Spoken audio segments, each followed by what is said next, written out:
Kami bertiga mendengar suara bisikan yang gak tahu dari mana. Dia bilang gini, "Kalian jangan ngomong kotor di sini." Assalamualaikum warahmatullahi wabarakatuh. Halo sobat horor, kembali lagi dengan gua Ray. Bagi teman-teman yang nonton video ini, mohon dukungannya untuk subscribe, like, dan share this video. Oke, di episode kali ini gua masih akan membahas mengenai pengalaman horor yang dialami oleh gua dan teman kos-kosan gua pada saat dulu kuliah. Dimana pada part kali ini seluruh kejadian yang terjadi itu setelah kos-kosan gua didoain oleh orang pintar yang dibawa oleh bapak kos gua. Bagi teman-teman yang belum menonton part 1 dan part 2, gua saranin buat nonton terlebih dahulu. Karena di sana ada beberapa informasi yang mungkin gak akan gue jelasin secara detail di part kali ini. Langsung saja kita mulai ceritanya dan feel the horror.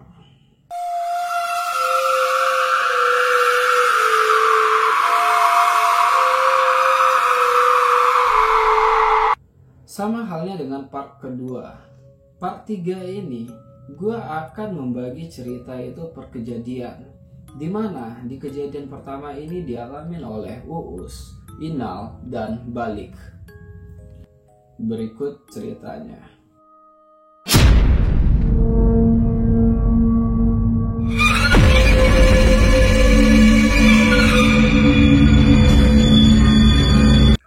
Di suatu malam, si Uus ini lagi boring nih di kamarnya. Lalu dia memutuskan untuk pergi main ke kamar Balik dan Inal. Pas nyampe di depan pintu Balik dan Inal, si Uus celingak-celinguk. Dia ngeliat Inal lagi belajar di meja belajarnya, sedangkan si Balik itu lagi santai di kasurnya. Karena nggak mau ganggu si Inal, si Uus ini memutuskan untuk pergi ke tempat si Balik, dimana di sana mereka itu ngobrol-ngobrol kecil lah. Tapi entah apa yang ada di pikiran si Uus. Tiba-tiba dia ngambil itu ponselnya si Balik, terus moto si Inal lagi belajar. Tapi apa yang terjadi ketika si Uus ngeliat hasil fotonya tersebut? Si Uus pun mengerutkan kening. Mau tahu apa yang Uus lihat? Si Uus ini ngeliat di samping si Inal itu ada sosok wanita yang bisa dikatakan mirip dengan noni Belanda, di mana seluruh pakaiannya itu hitam, baik dari rok, baju, lengkap dengan topinya, seluruhnya hitam. Jadi karena dia nggak mau takut sendiri nih, si Uus ngeliatin hasil fotonya itu ke Balik. Pas si Balik ngeliat fotonya, Balik ngucap, "Astagfirullahaladzim." Karena ngedengar si Balik itu ngucap, si Inal langsung kepikiran ini pasti ada yang aneh-aneh nih. Langsung si Inal berdiri menuju ke tempat teman-temannya, lalu nanya, "Ada apa? Ada apa?" Lalu si Uus ngeliatin hasil fotonya tadi. Sekarang giliran si Inal nih yang ngucap, "Astagfirullahaladzim."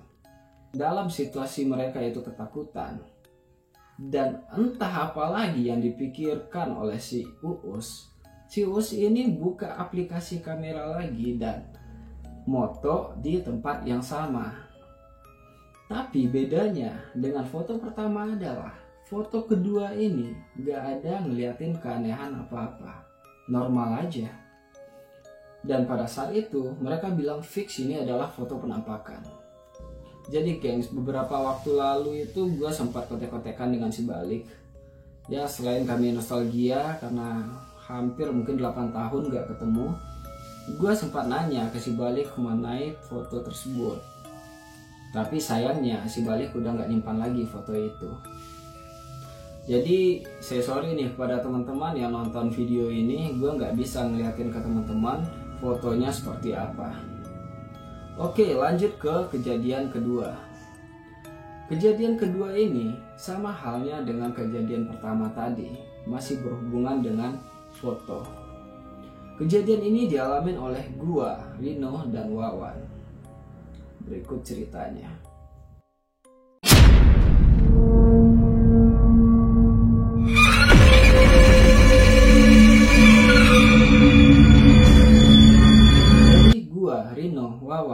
kami itu pulang kuliah bareng. Pas nyampe kos-kosan, pada waktu itu udah maghrib. Terus karena capek banget nih di kampus, gua dan Rino mutusin buat nyantai dulu lah di kasur sebentar. Tapi enggak dengan Wawan, karena Wawan ini ada schedule di malam harinya. Wawan langsung naruh HP ke atas kasur, ambil handuk dan langsung pergi mandi. Singkat cerita, setelah Wawan mandi dan beres-beres, udah siap nih mau pergi. Si Wawan ini ngambil HP-nya dan ngecek HP-nya. Tiba-tiba Wawan ini langsung nanya ke kita, tadi siapa yang mainin HP gua? Terus gua dan Rino saling lihat lah, maksud si Wawan ini apa? Dan gua bantu jawab di sana, kami tadi itu memang mainin HP, tapi kami nggak ada pegang-pegang nih HP lu. Terus si Wawan langsung bilang, terus ini apa?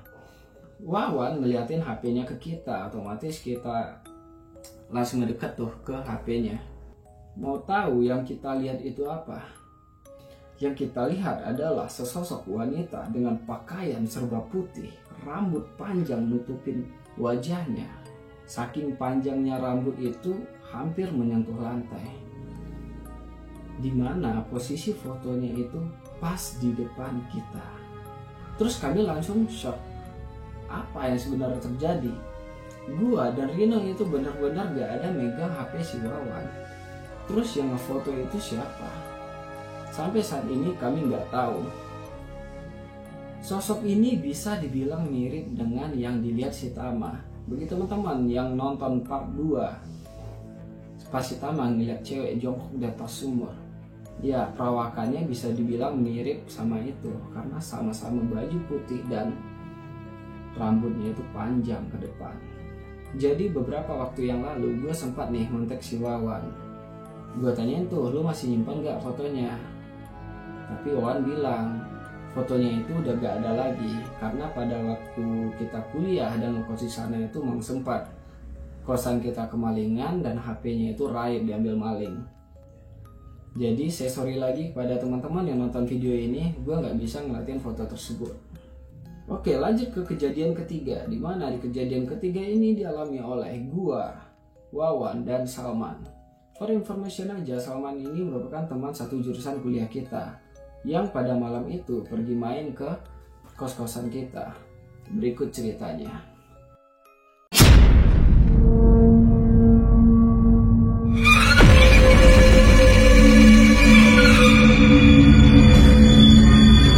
Pada malam itu, si Salman dengan motornya berkunjung nih ke kos-kosan kita. Dimana di kos-kosan pada waktu itu ada gua dan Wawan. Jadi pas Salman datang, kita ngobrol-ngobrol lah. Kita ngobrol masalah kuliah, masalah percintaan, ya biasalah anak muda.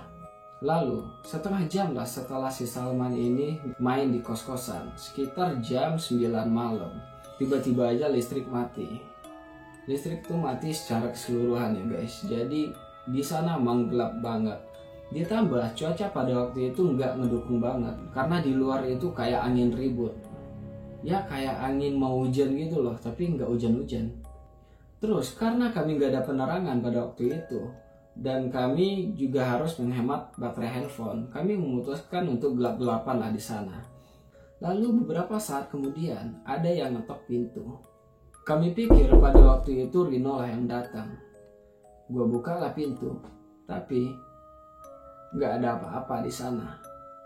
Karena kita emang udah biasa dengan kejadian kayak gitu, ya udahlah gitu, kita abaikan. Gue tutup lagi pintunya, terus kita lanjut nih ngobrol bareng. Lalu beberapa menit setelah itu, giliran jendela yang diketok. Jadi jendela kita itu jendela kaca ya guys. Sekarang yang ngecek itu si Wawan. Wawan berdiri terus buka tirai, tapi nggak ada apa-apa di sana. Ya udahlah, Wawan tutup tirai lagi terus pergi lagi ke tempat duduknya.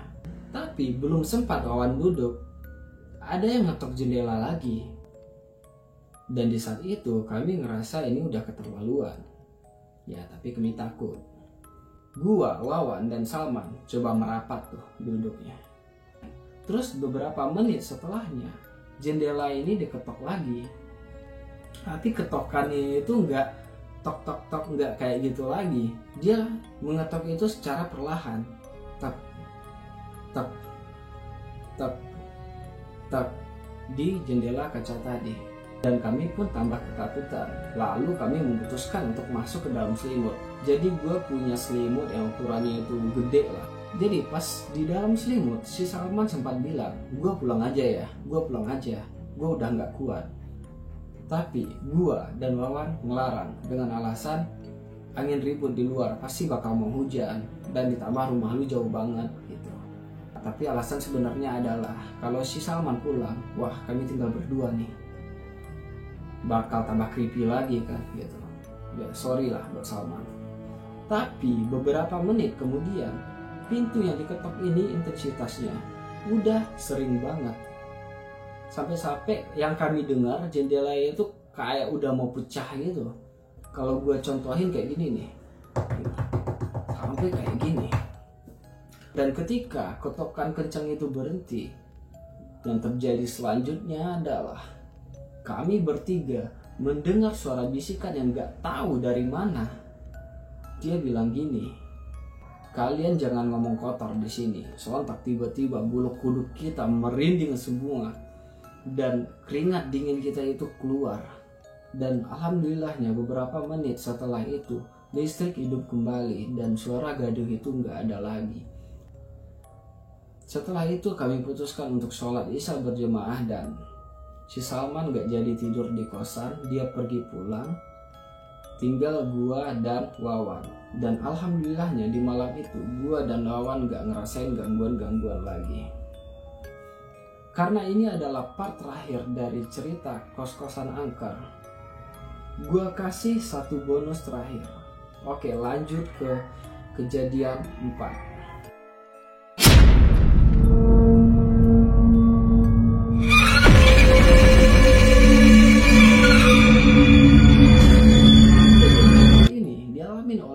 Sendiri, dimana pada waktu itu gua dan Rino lagi nggak ada di kos-kosan. Bagi teman-teman yang udah nonton part 1, pasti nggak asing nih dengan gangguan jenis yang ini. Pada malam itu si Wawan sedang sholat isya, dan pada awal rakaat kedua si Wawan dengar suara gitar yang bunyinya kayak gini nih, jreng. Karena biasa dengan hal tersebut, Wawan coba mengabaikannya. Tapi teror ini berlanjut ketika Wawan tahiyat awal. Suara gitarnya muncul lagi, tapi dengan petikan. Tapi karena Wawan ini imannya kuat ya, dia terus melanjutkan sholatnya. Sampai di tahiyat akhir, teror ini terjadi lagi, dimana gitarnya itu berbunyi gak beraturan, kayak gini nih, jeng jeng jeng jeng jeng jeng jeng jeng jeng. Bunyinya itu continuous dari tahiyat akhir sampai Wawan salam. Tapi Wawan di sana nggak munah juga, dia tetap takut di sana. Setelah dia sholat, dia langsung ambil Al-Quran dan dia ngaji. Dan di saat dia ngaji, bunyi gitar pun hilang. Dan setelah itulah suara gitar sudah nggak didengar lagi oleh Wawan pada malam itu. Oke, dengan berakhirnya cerita Wawan tadi, berakhir juga lah cerita horor kos-kosan gua.